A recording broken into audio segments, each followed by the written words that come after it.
Well, today I'll be doing an album re-ranking. This time it'll be for the band Linkin Park. They had a new album recently, that album of course being From Zero, the first album with Emily Armstrong. And I did review the album on the channel, so if you haven't seen my review for From Zero, make sure to check out that review after this video right here. But yeah, one of the first bands that I ever got into, love them all these years later, and Chester Bennington, definitely one of my favorite vocalists in the world of rock and metal. Rest in peace.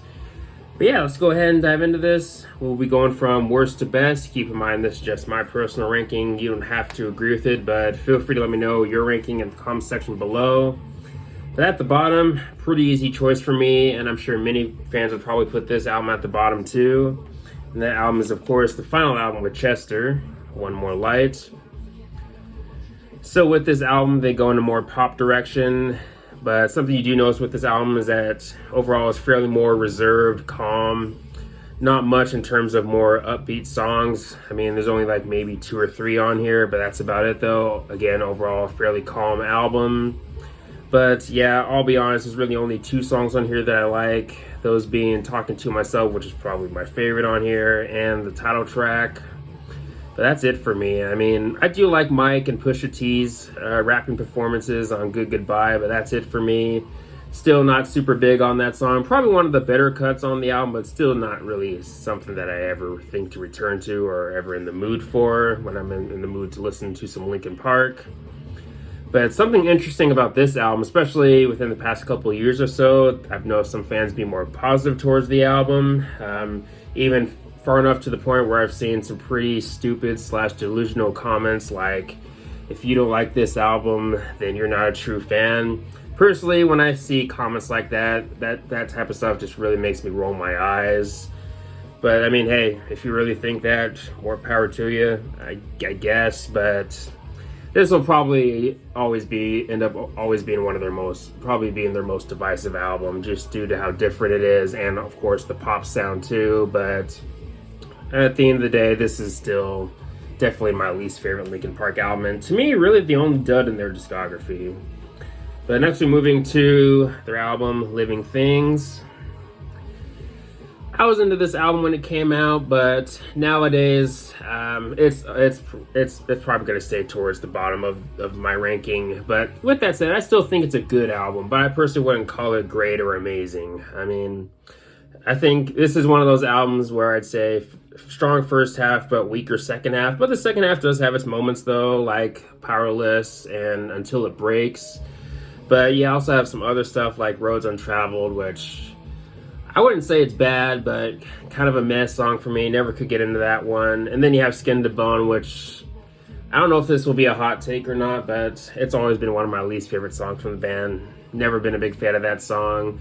Victimize is alright though, but when it comes to the first half, you do get some strong cuts like Lost in the Echo and Burn It Down, of course. I do like Castle of Glass. Lies Grid Misery, I think, is kind of an underrated deep cut on the album, but yeah. Overall, a good album, but again, wouldn't say great or amazing. Wouldn't rank it as one of their best, but still solid though. The next we're moving to 1,000 Suns.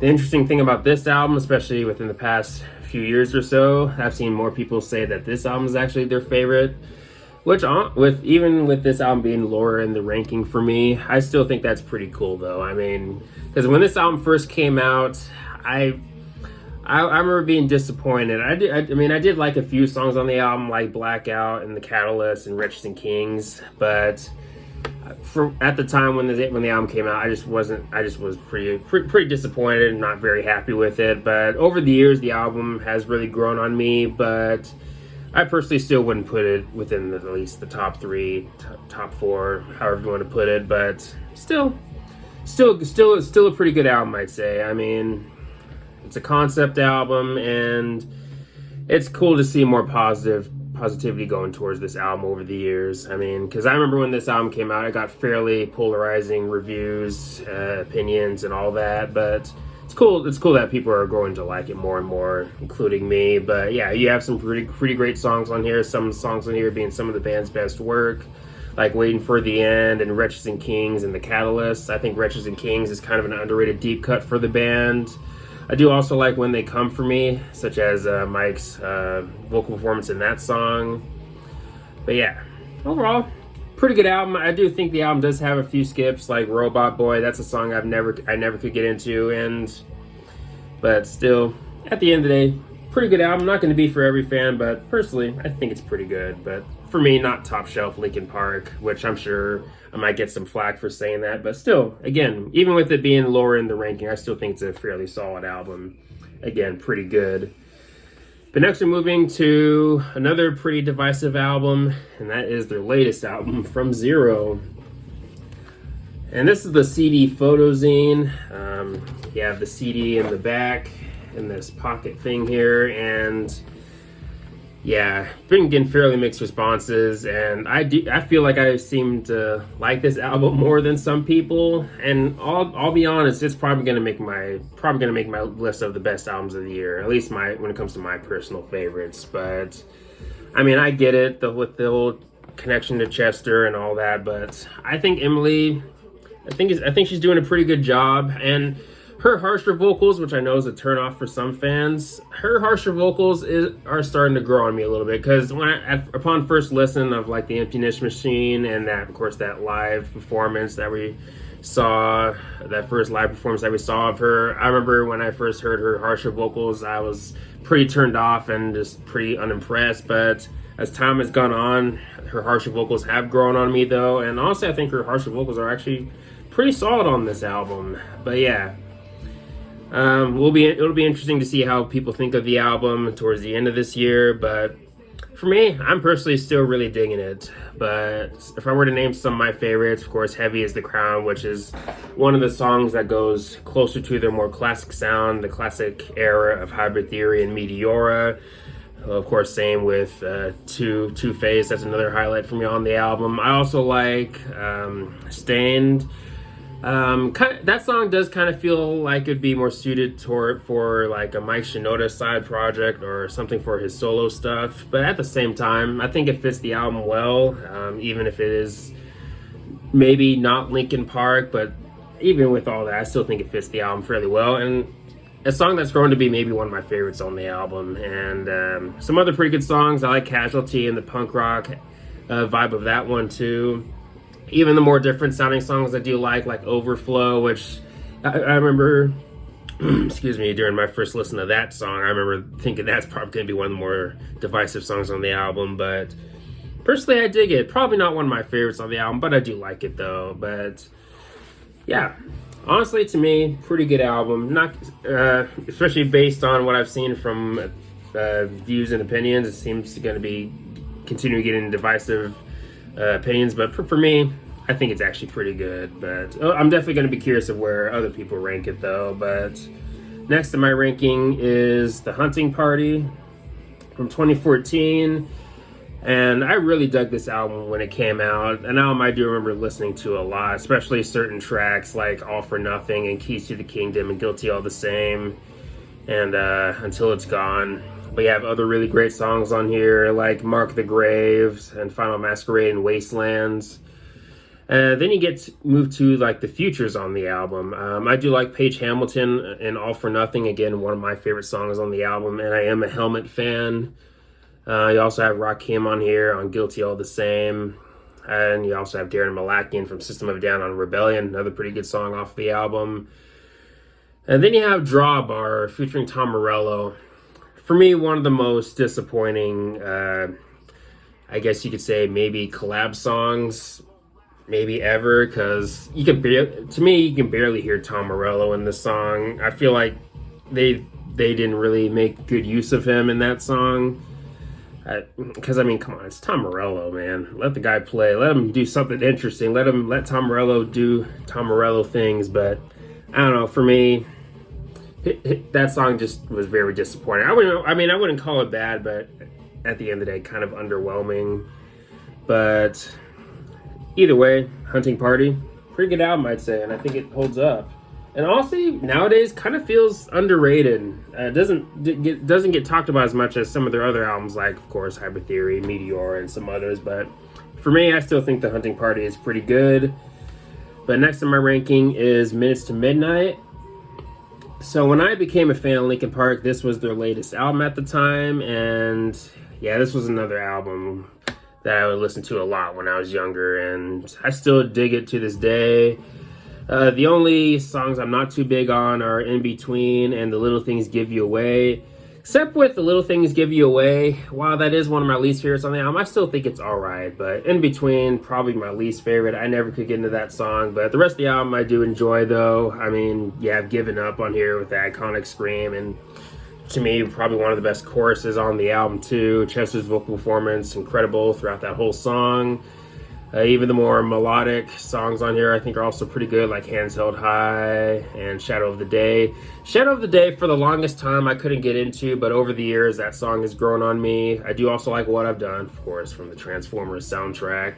Then you have No More Sorrow, which I think is kind of a tad underrated. That's easily one of my favorites on the album, maybe top 3 if I'm being honest. Bleed It Out's also really good. Another pretty good single for the band, but yeah. All around, another really great album. Sure, it's definitely a departure from the albums before it, but I still think it's pretty good, though. Maybe it has to do with the time when I first became a fan. But either way, Minutes to Midnight, still really dig that album to this day. But now at my number 2 spot, we'll be going to the album that a lot of people point to as their best or as their number 1 favorite, and that album is Hybrid Theory. And hey, I get it, man. This is a perfect album, but there is an album I have in front of it that I think is even more perfect, or maybe perfect times 2, however you want to put it. But I really love Hybrid. I still really love Hybrid Theory. Definitely was a huge success for a reason. Hooks everywhere, catchy choruses. Great chemistry between Mike and Chester, of course, especially in songs like Points of Authority and One Step Closer, of course. But and By Myself and Forgotten too. Those are a couple other songs I should definitely mention too. But Paper Cut's also really good. Definitely one of their best singles, I'd say. You also have Points of Authority, which is probably one of my favorite Linkin Park songs. Absolutely love that one. Probably a top 10 Linkin Park song for me. You also get some really good deep cuts like A Place for My Head and Forgotten, but on With You, which I think is hands down definitely one of their most underrated songs. Love that one too. But yeah, and you also have the instrumental Cure for the Edge, where you get some cool DJ action from Mr. Han. But yeah, Hybrid Theory, definitely a new metal classic and probably one of the best albums in the genre, for being honest. But next we'll be moving to, honestly, and I've mentioned this multiple times on my channel, but for my number 1, this is one of my favorite albums of all time, and that is their sophomore album, Meteora. Not a single weak track on it. I think every song on this album is perfect, and yeah, I don't care what anyone says. I love this album. I mean, upon release, a lot of people were saying that it was basically more of the same from Hybrid Theory, but with this album, at least when I listen to it, it sounds, yeah, it's basically more of the same, but it sounds like they've matured more in their songwriting, and for me, pretty enjoyable listen. Definitely an album you can listen to from front to back with no issue, just like Hybrid Theory, but I do dig the variety that you get with this album. Of course, you have some more melodic songs like Easier to Run, and then you also have your more hard-hitting songs like Faint and Don't Stay, but then you also have Nobody's Listening, which is definitely one of the more unique songs. If I remember correctly, there's a use of a Japanese flute, if I'm hearing correctly. I remember reading about that somewhere. I'm not sure if it's true or not, but either way, really like that song. Another pretty good deep cut from the band. But other really great deep cuts on here, I really like Figure Point 09. I really like that song a lot. Probably one of my favorite deep cuts in general from Linkin Park. Then you have From the Inside, which when it comes to Linkin Park singles, I think that's one of the more underrated ones. And that's a song that's grown to me maybe a top 10 Linkin Park song for me. I really love that song a lot. You also have the iconic Numb on here, which I still think is great all these years later. Even with how much it's played on the radio, I still really love it. Same with Somewhere I Belong and Faint and Breaking the Habit. I mean, for me, this album is peak Linkin Park, and I'll always love it. And at this point, probably will always be one of my favorite albums of all time. Again, killer chemistry between Chester and Mike, and all around really great stuff. But that is my ranking of the Linkin Park discography. Let me know your ranking in the comments section below and all the good stuff. But anyways, thanks for watching. Please leave a comment and a like, subscribe. Have a nice day, and take care.